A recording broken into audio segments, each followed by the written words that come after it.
Galatians chapter 6, doing good to all. Brothers, if someone is caught in a sin, you who are spiritual should restore him gently. But watch yourself, or you may be tempted.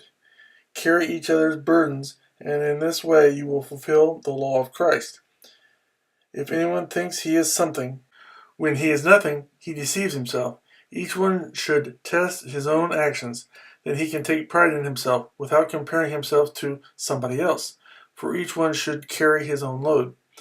Anyone who receives instruction in the word must share all good things with his instructor. Do not be deceived. God cannot be mocked. A man reaps what he sows. The one who sows to please his sinful nature, from that nature will reap destruction.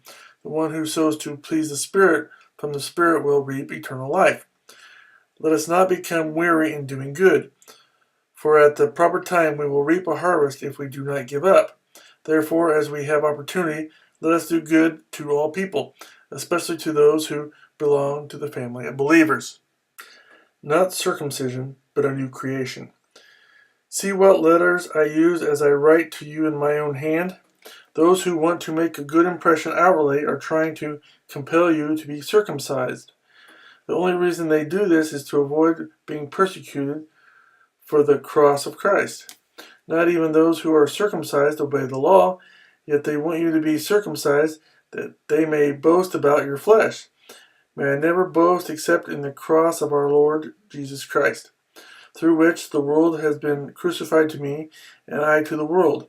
Neither circumcision nor uncircumcision means anything. What counts is a new creation. Peace and mercy to all who follow this rule, even to the Israel of God. Finally, let no one cause me trouble, for I bear on my body the marks of Jesus.